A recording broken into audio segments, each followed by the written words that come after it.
Hello दोस्तों, स्वागत है आपका हमारे यूट्यूब चैनल याहू बाबा पे। ये हमारा एसवीजी पाथ एलिमेंट से रिलेटेड थर्ड ट्यूटोरियल है और इस ट्यूटोरियल में आप आर्क कमांड्स के बारे में सीखने वाले हैं। जैसे कि आपने हमारे पिछले ट्यूटोरियल्स में देखा था कि हमने आपको बताया था कि एसवीजी पाथ की अलग अलग 4 कैटेगरीज हैं कमांड्स की। पिछले 2 ट्यूटोरियल्स में आपने line commands, cubic Bezier curves और क्वाड्रेटिक बेजियर कर्व्स के बारे में सीखा था। इस वीडियो ट्यूटोरियल में आप आर्क कमांड के बारे में सीखने वाले हैं।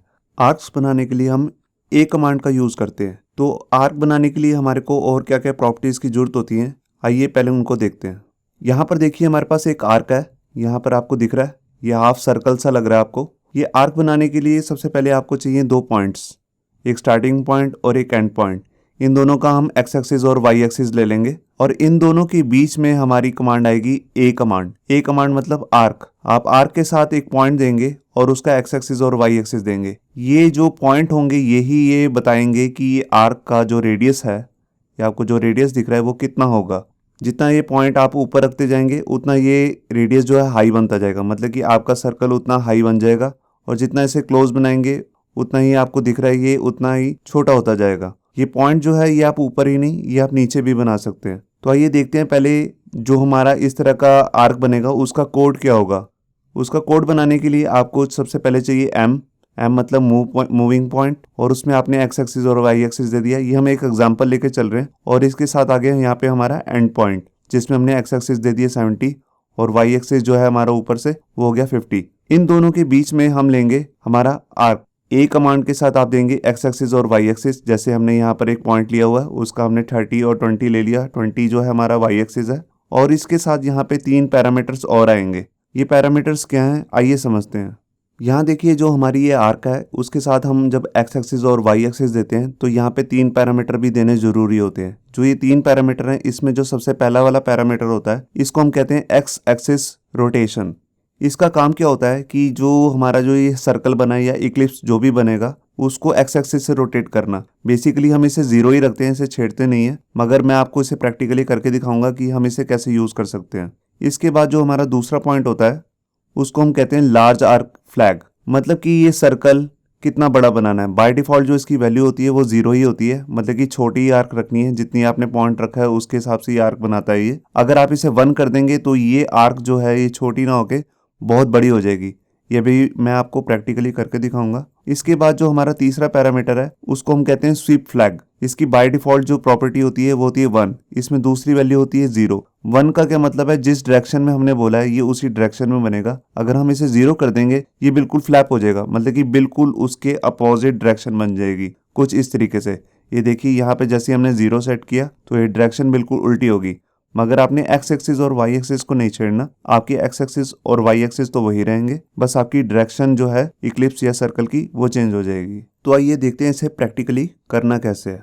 तो यहाँ पर देखिए हमने एक HTML का अपना एक डॉक्यूमेंट बना लिया है और यहाँ पे आपको दिख रहा है एक डिव है उसके अंदर जिसपे हमने क्लास लगाई है कंटेनर, और उसके अंदर हमने बैकग्राउंड कलर सेट कर दिया है, बॉर्डर दिया हुआ है, हाइट और विड्थ हमने 500 सेट कर रखी है और मार्जिन सेट किया हुआ है 0 ऑटो, ताकि ये वर्टिकली और हॉरिजॉन्टली सेंटर में रहे। और इसके अंदर हमने एक टैग ले लिया अपना एसवीजी टैग, और उसके अंदर हमने व्यू बॉक्स सेट किया हुआ 00 और उसकी हाइट और विड्थ 100 सेट कर रखी है। उसके अंदर एक हमने टेम्परेरी ग्रिड बनाया हुआ है ताकि आपको ये ट्यूटोरियल इजीली समझ में आ जाए। तो आइए शुरू करते हैं यहाँ से। यहाँ पर सबसे पहले मैं ले लूँगा पाथ टैग। पाथ टैग के अंदर हम सबसे पहले जो प्रॉपर्टी लेंगे वो है डी मतलब ड्रॉ करना। डी के अंदर सबसे पहले हम लेंगे जो हमारा मूविंग पॉइंट है। तो सबसे पहले जहाँ से हमने स्टार्ट करना है उसको लेंगे, जैसे मैंने ले लिया 10 और 50। उसके बाद मैं एक एंड पॉइंट ले लेता हूँ 90 और 50। मैं इसको सेव किया फाइल को। अभी कुछ दिख नहीं रहा क्योंकि मैंने यहाँ पर स्ट्रोक को कोई कलर नहीं दिया, तो मैं एक स्ट्रोक को कलर भी दे देता हूँ। यहाँ पे कलर सेट कर दिए ब्लू। ये देखिए आपको दिख रहा होगा। अब यहाँ से मैं इन दोनों के बीच में अपनी आर्क शुरू करूँगा, तो उसके लिए मैं लूँगा ए कमांड। ए कमांड के अंदर सबसे पहले मैं यहाँ पर कोई एक बीच का सेंटर ले लेता हूँ। जैसे मान लीजिए इन दोनों के बीच का सेंटर होगा 50 और ऊपर से ले लेता हूँ 30। ये देखिए जैसे मैंने सेव किया फाइल को कुछ भी दिखना बंद हो गया, क्योंकि मैंने आर्क के साथ एक एट्रीब्यूट्स तो दे दिए एक्स एक्सिस और वाई एक्सिस, बाकी 3 पैरामीटर नहीं दिए। तो 3 पैरामीटर भी देने ज़रूरी हैं, तो सबसे पहला है हमारा एक्स रोटेशन वाला, तो उसको मैं अभी 0 ही सेट कर देता हूँ। उसके बाद हमारा है लार्ज फ्लैग, उसके लिए मैं 0 ले लेता हूँ अभी, और यहाँ पर स्वीप फ्लैग के लिए मैं 1 ले लेता हूँ। सेव किया मैंने फाइल को। ये देखिए ये हमारी आर्क बन गई है और उसके अंदर ऑटोमेटिकली एक कलर भी आ गया है। अभी मैं उस कलर को हटा देता हूँ, तो उसके लिए मैं प्रॉपर्टी लूँगा फिल, और उसके अंदर मैं सेट कर दूंगा नन। अब जो ये आर्क हमने बनाई है ऊपर से 30 आ रहा है वाई एक्सिस से, मैं इसको चेंज करके दिखाता हूँ। मैंने इसको जैसे दे दिया 10, तो ये देखिए और नीचे आ गई। और अगर मैं इसे 0 सेट कर दूँ तो ये देखिए बिल्कुल लाइन बन गई। अगर मैं इसको और ऊपर वाली साइड पे दूंगा, जैसे मैंने दे दिया 50, तो देखिए ये ऊपर जाने लग गई।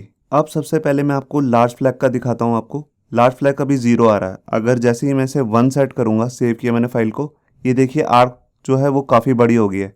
चाहे मैं इसे 10 भी कर दूँ सेट, तभी ये देखिए आपको बहुत बड़ी नज़र आ रही है। मगर अगर मैं इसको 0 करके दिखाऊंगा लार्ज आर्क को, तो ये देखिए छोटी सी आर्क बन रही है। 0 मतलब छोटी आर्क जितनी एग्जैक्ट बननी चाहिए।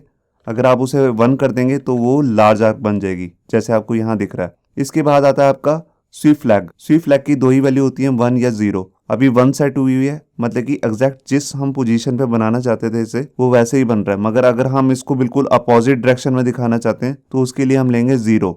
तो देखिए मैंने जैसे ही 0 किया ये एकदम स्वैप हो गया, उल्टा हो गया। अभी मैं इसे 1 ही सेट कर देता हूँ। ये देखिए ये अपनी डायरेक्शन में आ गया, और इसको भी मैं 0 ही सेट कर देता हूँ अभी। और ये आर्क थोड़ी सी बड़ी कर देता हूँ, तो उसके लिए मैं यहाँ पर जैसे 30 सेट कर देता हूँ। अब इसके साथ आर्क के साथ आप दूसरी लाइंस भी बना सकते हैं, जो आपने अपने पिछले वीडियो ट्यूटोरियल्स में देखा होगा, लाइन वगैरह बनाना। तो उसके लिए जो ये एंड पॉइंट है इसके बाद मैं स्टार्ट करूंगा। और जैसे मैं कोई वर्टिकली लाइन बनाना चाहता हूँ, तो उसके लिए मैं एल कमांड भी यूज कर सकता हूँ या वी कमांड भी यूज कर सकता हूँ। वी जो है लाइन कमांड का, वर्टिकल लाइन बनाने का शॉर्ट हैंड है, तो उसमें सिंपल मेरे को वाई एक्सिस ही देना होता है। तो मैं यहाँ पे 80 सेट कर देता हूँ। ये देखिए हमारी वर्टिकल लाइन बन गई। इसके बाद मैं एक हॉरिजॉन्टल लाइन बना लेता हूँ, तो यहाँ पर मैं इसकी वैल्यू सेट कर देता हूँ 10। तो ये देखिए ये हॉरिजॉन्टल लाइन बन गई। अब इसके लास्ट में मेरे को जैसे ये एंड जो हमारा यहाँ लाइन का हो रहा है, इसको मैं स्टार्टिंग वाले पॉइंट से मिलाना चाहता हूँ, तो उसके लिए सिंपल मैं Z कमांड ले लूंगा, जिसका मतलब है क्लोज पाथ कमांड। तो देखिए वो अपने आप जहां पर भी उसका स्टार्टिंग पॉइंट था वो उससे मिल गई। तो ये देखिए हमारा पूरी आर्क के साथ ये पूरा बॉक्स बन गया है। इसके अंदर मैं कोई कलर फिल करना चाहूँ तो वो भी कर सकता हूँ। देखिए जैसे मैंने ऑरेंज सेट कर दिया, तो देखिए ऑरेंज हो गया। अब मैं आपको इसमें जो हमने ये 3 पैरामीटर्स लगाए थे इनको मैं चेंज करके दिखाता हूँ। तो इसमें देखिए जैसे हमारा लास्ट वाला फ्री फ्लैग पैरामीटर है, तो उसको मैं 0 करके दिखाता हूँ आपको। तो ये देखिए ये 0 हो गया। अगर मैं इसको लार्ज फ्लैग को 1 कर दूंगा, तो ये देखिए ये आर्क जो है हमारी बहुत बड़ी हो गई है। और अगर मैं इसको सिंपली यहाँ से जो हमारा स्वीप फ्लैग है उसको भी 1 कर दूं, तो ये ऊपर से बड़ी होगी।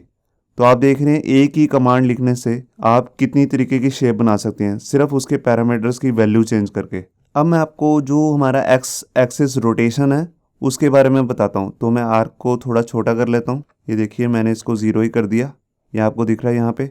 अब मैं जो इसकी वैल्यू है उसको थोड़ा बढ़ा के दिखाता हूँ, ताकि आपको पता लगे ये एक्स एक्सिस से रोटेशन कैसे करता है। रोटेशन मतलब कि आप किसी डिग्री में रोटेट कर रहे हैं। तो जैसे मान लीजिए मैंने इसको किया 20, तो ये देखिए 20 डिग्री में रोटेट हो गया। अब मैं इसको मान लीजिए कर देता हूँ 50, तो ये देखिए थोड़ा और आगे की साइड पे चला गया। ये थोड़ा अलग सा रिएक्ट करता है, मगर हम इसे यूज़ नहीं करते हैं, इसको हम 0 ही रखते हैं। आप इसे अलग अलग वैल्यूज चेंज करके देख सकते हैं। अभी यहाँ पर मैं दे देता हूँ 80।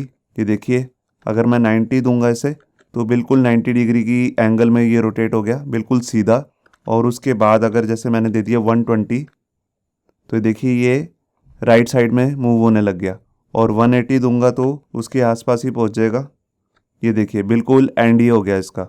तो आपको समझ में आ रहा होगा कि ये कैसे, जैसे हमारा डी रोटेट होता है उसमें दिखता है आपको, बिल्कुल वैसे ही रोटेट कर रहा है। बेसिकली हम इसे छेड़ते नहीं है, मगर आप इससे अलग अलग एक्सपेरिमेंट चेंज करके देख सकते हैं। होप सो आपको ये हमारा वीडियो ट्यूटोरियल अच्छा लगा होगा। अगर अच्छा लगा है तो वीडियो को प्लीज़ लाइक करना मत भूलिए।